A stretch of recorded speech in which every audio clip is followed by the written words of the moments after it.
تو پہلے انہوں نے کہا کہ یہ تو میری دعا تھی کیا خان صاحب ان کی جو میر صاحب ریسنٹ کیمپین ہے وہ امر بالمعروف و نہی عن المنکر کی کیمپین ہے. جو خطاب خان صاحب نے گزشتہ روز کیا اصل میں وہ ایک روز پہلے کرنا تھا لیکن خطاب کو ملتوی کیا گیا باوجود. اور اس سے پہلے D G I S I اور آرمی چیف سے عمران خان صاحب کی وزیر اعظم ہاؤس میں ملاقات ہوتی ہے. آبویسلی ان سے یہ ایشو ڈسکس کیا ہوگا. خطاب کیوں ملتوی کرنا پڑا اس پہ آپ بہتر طور پر کامنٹ کر سکتے ہیں. پھر نیشنل سیکیورٹی کمیٹی کا اجلاس بھی ہوا. پھر گزشتہ روز عمران خان صاحب نے اس کے بعد ایک خطاب کیا. تو کیا عمران خان صاحب as far as this latest issue is concerned کیا مقتدر حلقوں کو کنونس نہیں کر پائے, قائل نہیں کر پائے وہ اس پوائنٹ کے اوپر؟ نہیں دیکھیں, مجھے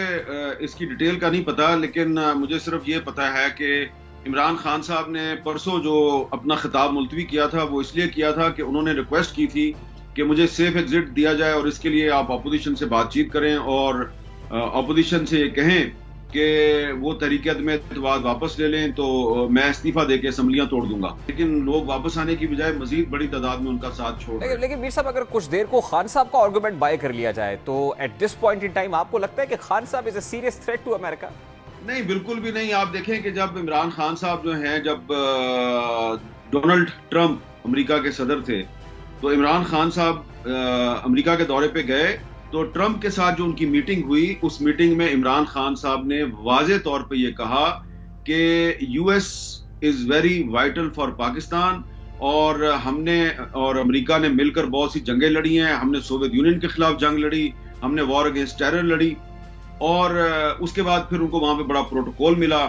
اور عمران خان صاحب کو وہاں پہ فیسیلیٹیٹ کیا گیا. انہوں نے وہاں پہ جلسہ عام سے خطاب کیا اور بڑے ایک فاتحانہ انداز میں وہ پاکستان واپس آئے. تو آپ یہ دیکھیں کہ اس وقت عمران خان نے ڈونلڈ ٹرمپ کے ساتھ بیٹھ کر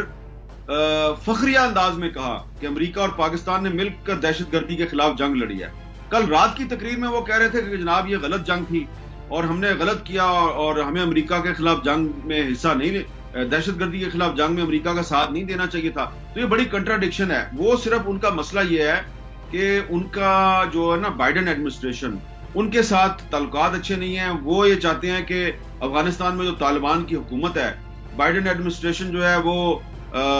بس اندھا دھند بغیر کچھ سوچے سمجھے ان کو تسلیم کر لے. تمام یورپی ممالک بھی طالبان کی حکومت کو تسلیم کر لیں. جب انہوں نے عمران خان صاحب کی اس خواہش پر عمل درآمد نہیں کیا تو ان کو بلیک میل کرنے کے لیے عمران خان صاحب جو ہیں وہ پوٹن صاحب کی طرف چلے گئے. تو عمران خان صاحب کے جو دونوں بیٹے ہیں اور ان کی بیٹی ہے وہ تو ابھی تک لندن میں رہتے ہیں. تو عمران خان صاحب کی ساری دوستیاں جو ہیں وہ ویسٹ میں ہیں اور ان کا جو پی ٹی آئی کی جو فنڈنگ ہے وہ زیادہ تر امریکہ سے. نیریٹو عمران خان صاحب کی طرف سے بلڈ کرنے کی کوشش تو کی گئی ہے اور وہ اینٹی امریکہ ہی اس وقت دکھائی دے رہے ہیں. اگر خان صاحب آپ یہ سمجھتے ہیں کہ ان کا انٹرسٹ کچھ اور ہے, نیریٹو کچھ اور بلڈ کر کے عوام کے سامنے رکھا جا رہا ہے, تو ultimately are we heading towards diplomatic crisis? کیا ڈپلومیٹک کرائسس کی صورت ہمیں اس کا نقصان بھگتنا پڑے گا؟ دیکھیں, میں نے تو عمران خان صاحب سے بڑے ادب سے ایک سوال کیا ہے, بڑا سادہ سا سوال ہے کہ آپ کہتے ہیں کہ آپ کو ایک پاکستانی ڈپلومیٹ کی بھجوائی گئی کیبل کے ذریعے 7 مارچ کو پتا چلا کہ آپ کے خلاف امریکہ سازش کر رہا ہے, تو پھر آپ نے 21 مارچ کو امریکی انڈر سیکرٹری آف اسٹیٹ کو اسلام آباد میں جو OIC کانفرنس تھی اس میں دعوت کیوں دی اور آپ کے وزیر خارجہ شاہ محمود قریشی صاحب نے American under secretary of state کے ساتھ تصویریں کھنچوا کر خود اپنے ٹویٹر اکاؤنٹ سے ٹویٹ کیوں کی, امریکہ کا خیر مقدم کیوں کیا اور یہ کیوں لکھا اس ٹویٹ میں کہ پاکستان اور امریکہ کے تعلقات کی 75ویں سالگرہ منائی جائے گی اس سال اور ہم اس میں بھرپور طریقے سے حصہ لیں گے. تو اس کا مطلب ہے کہ 21 اور 22 مارچ تک عمران خان صاحب نے یہ نہیں سوچا تھا کہ ان کے خلاف کوئی غیر ملکی کانسپیریسی ہو گئی ہے. یہ جب 23 مارچ کو جب پریڈ ہو گئی اور OIC کے وزراء خارجہ اسلام آباد سے واپس چلے گئے اور پھر اپوزیشن نے اپنے کارڈ شو کیے اور پھر اس کے بعد انہوں نے دیکھا کہ بلوچستان عوامی پارٹی جو ہے وہ بھی اپوزیشن کے ساتھ مل گئی, MQM بھی اپوزیشن کے ساتھ ملنے والی ہے, تو پھر انہوں نے 27 مارچ کے جلسے میں یہ غیر ملکی سازش کا کارڈ کھیلا. تو یہ بڑا سمپل سا سوال ہے کہ اگر آپ کو 7 مارچ کو پتا چل گیا تھا کہ امریکہ آپ کے خلاف سازش کر رہا ہے تو 21 مارچ کو امریکی نائب وزیر خارجہ اسلام آباد میں OIC کے اجلاس میں کیا کر رہے تھے. اور میرا ایک سوال ہے کہ امریکی اسٹیٹ ڈپارٹمنٹ کا آرگنائزیشن آف اسلامک کنٹریز سے کیا تعلق ہے بھائی؟ امریکہ جو ہے وہ تو OIC کا ممبر نہیں ہے, تو آپ نے امریکہ کو OIC کے اجلاس میں کیوں بلایا؟ کیا کل کو آپ برطانیہ کو یا فرانس کو یا جرمنی کو OIC کے اجلاس میں بلائیں گے؟ یہ تو اسلامی ممالک کی نمائندہ تنظیم ہے، تو اس میں آپ نے امریکہ کو کیوں بلایا؟ میرا خیال ہے کہ آپ 21 اور 22 مارچ تک امریکہ کی خوشامد کر رہے تھے، آپ امریکہ کے ساتھ اپنی وفاداری ثابت کرنا چاہ رہے تھے، اوپر سے آپ کچھ اور کہہ رہے تھے، اندر سے آپ کچھ اور کر رہے تھے، اب آپ پوری قوم کو بیوقوف بنا رہے ہیں۔ میر صاحب دیکھیں، انٹرنیشنل اسٹیبلشمنٹ سے ہیڈ آن کولیجن اس وقت جو عمران خان صاحب نے کریٹ کی ہے، کیا ریزلٹنٹلی عمران خان صاحب کی عوامی مقبولیت کی صورت اس کا نتیجہ نکلے؟ دیکھیں، اب عمران خان صاحب جو ہیں ان کو عوامی جلسوں میں خطاب کر کے اور اس طرح کی تقریریں کر کے، کبھی ریڈیو اور ٹیلی ویژن پہ خطاب کرنا، گھنٹے تک خطاب کرنا، اور پھر اس میں 88 مرتبہ میں کرنا، 17-18 مرتبہ میرا کرنا، 14-15 مرتبہ اپنا ہی نام لینا، عمران خان نے یہ کر دیا، عمران خان نے وہ کر دیا، تو عمران خان صاحب اپنا مذاق بنا رہے ہیں۔ اب جب وہ چلے جائیں گے ایک کانسٹیٹیوشنل پروسیس کے ذریعے، تو پھر اس کے بعد آپ دیکھیں گے کہ اگر رانا ثناءاللہ صاحب پاکستان کے نئے وزیر داخلہ بن گئے تو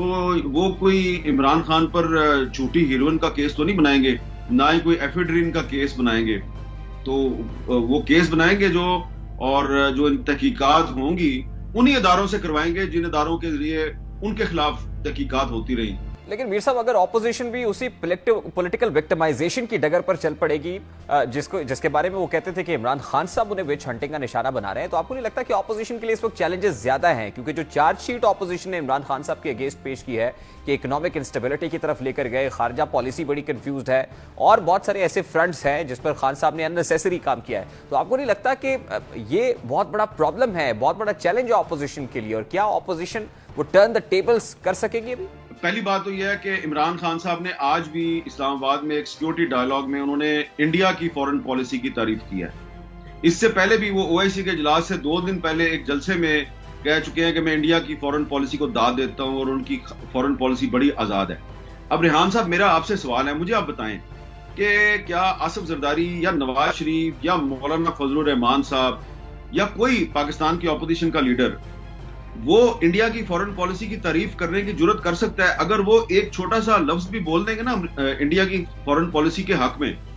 تو یہاں پہ ان کے خلاف غداری کے مقدمے درج ہو جائیں گے۔ لیکن عمران خان صاحب جو ہیں وہ انڈیا کی فورن پالیسی کو کھلم کھلا اس کو اپریشیٹ کریں، ان کو کوئی پوچھنے والا نہیں ہے۔ کیا انہوں نے کبھی سوچا ہے کہ ان کے یہ جو الفاظ ہیں کہ انڈیا کی فورن پالیسی بڑی اچھی ہے، بڑی آزاد ہے، اس کا جو مقبوضہ کشمیر کے لوگ ہیں ان کے دل پہ کیا اثر ہوتا ہوگا؟ وہ کیا سوچتے ہوں گے اس وزیر اعظم کے بارے میں کہ یہ ہمارے دل پہ چھریاں چلا رہا ہے، مودی بھی ہمیں مار رہا ہے اور یہ بھی اپنے الفاظ کے خنجر ہمارے دل پہ چلا رہا ہے۔ حامد میر صاحب، ویسے ضمناً جو ہے اس وقت امریکہ بھارت کو بھی آنکھیں دکھا رہا ہے، خاص طور پہ اس پالیسی پر جو ان کی ٹریڈ کی پالیسی ہے رشیا کے ساتھ، جو آئل امپورٹ ہے، یا ایڈیبل آئل امپورٹ ہے یا آرمز اینڈ ایمونیشن والا معاملہ ہے، اس کے اوپر کافی کڑے ریزرویشنز کا اظہار کیا امریکہ کی طرف سے۔ ایک طرف خان صاحب جو ہے وہ تعریف تو کر رہے ہیں ان کی فارن پالیسی کی کہ آج بھی انہوں نے کہا کہ انڈیا کو اس لیے کچھ نہیں کہتے کہ وہ ایک آزاد ملک ہے، ان کی فارن پالیسی آزاد ہے، لیکن ہمارے ہاں تو اس تمام تر معاملے کو ووٹ آف نو کانفیڈنس سے جوڑا جا رہا ہے، لیکن وہاں پر بھی صورتحال کچھ مختلف نہیں ہے، ریزرویشنز امریکہ کے بھارت کے ساتھ بھی ہیں۔ امریکہ میں اس وقت سوچا جا رہا ہے کہ امریکہ نے جو روس کے ساتھ کچھ میزائلز کے خریدنے کے بارے میں جو اس نے معاہدہ کیا ہے، تو امریکہ کی طرف سے ہندوستان پر کچھ سینکشنز بھی لگ سکتی ہیں۔ تو یہ جو ہماری جو اپوزیشن ہے وہ جو مرضی کہتی رہے، لیکن عمران خان صاحب تو اپنے آپ کو حب الوطنی اور پیٹریوٹزم کا سب سے بڑا لمبردار سمجھتے ہیں۔ ان کے جو سپورٹرز ہیں جن میں بہت سے ریٹائرڈ جنرلز ہیں، وہ سمجھتے ہیں کہ عمران خان کو یہ رائٹ ہے کہ وہ انڈیا کی تعریف کرے اور کسی کو نہیں ہے۔ دوسری بات یہ ہے کہ کلبھوشن یادیو جو ہے اس کے حق میں اگر نواز شریف یا آصف زرداری صاحب جو ہیں وہ پارلیمنٹ سے لیجسلیشن کرتے تو ان کا کیا حشر ہوتا؟ اگر نواز شریف یا آصف زرداری ایک بھارتی پائلٹ ابھینندن کو جس کو پاکستان نے گرفتار کر لیا تھا، اگر اس کو وہ ریلیز کر دیتے تو ان کا کیا حشر ہوتا؟ تو میں یہ سمجھتا ہوں کہ ہماری اپوزیشن جو ہے اس کو ان ایشوز پر تو وہ عمران خان صاحب کا شاید کچھ نہ بگاڑ سکے، کیونکہ ایک پاکستان میں جو ایک پیٹریوٹک بریگیڈ ہے وہ سمجھتا ہے کہ عمران خان صاحب کو 100 غداریاں معاف ہیں، غدار صرف آصف زرداری ہے، نواز شریف ہے اور مولانا فضل الرحمان ہے۔ لیکن ایک بات میں ضرور کہوں گا کہ جس کا میں نے پہلے بھی ذکر کیا ہے کہ ہماری جو اپوزیشن ہے ہو سکتا ہے کچھ دنوں کے بعد وہ حکومت بن جائے، تو اس کو وہ کام نہیں کرنے چاہیے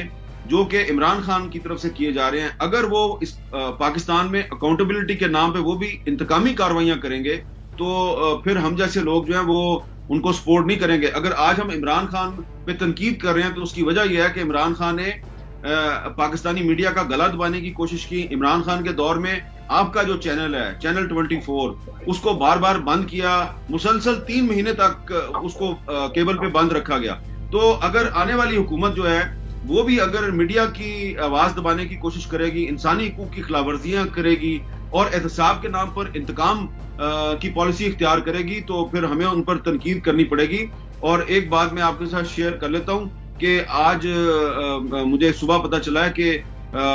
جو یہ اپوزیشن کی پارٹیاں ہیں انہوں نے کوئی میٹنگ کیا اور اس میں وہ ایک ایگزٹ کنٹرول لسٹ بنا رہے ہیں جس میں عمران خان کا بھی نام ہے، ان کے خاندان کے کچھ لوگوں کا بھی نام ہے، ان کے کچھ ساتھیوں کا بھی نام ہے، آئی جی اسلام آباد، ایف آئی اے کے کچھ افسران، اس طرح بہت سے لوگوں کے نام ہے. تو ٹھیک ہے، اگر ان کے پاس ثبوت ہیں تو ان لوگوں کے خلاف کوئی ضرور کارروائی کریں، لیکن کسی کے خلاف بلا جواز جھوٹا مقدمہ نہ بنائیں اور کسی کے خلاف انتقامی کارروائی نہ کریں. بہت بہت شکریہ حامد. یوٹیوب پر گوگلی ٹی وی دیکھنے کے لیے youtube.com کی سرچ بار میں گوگلی ٹی وی ٹائپ کریں. گوگلی ٹی وی کے پیج پر سرخ رنگ کے سبسکرپشن والے بٹن پر کلک کرنا نہ بھولیے. یوٹیوب پر اپلوڈ ہونے والی ویڈیو سے باخبر رہنے کے لیے بیل آئیکن پر کلک کیجیے. آپ کو ہر نئی آنے والی ویڈیو کے بارے میں نوٹیفیکیشن موصول ہو جائے گا.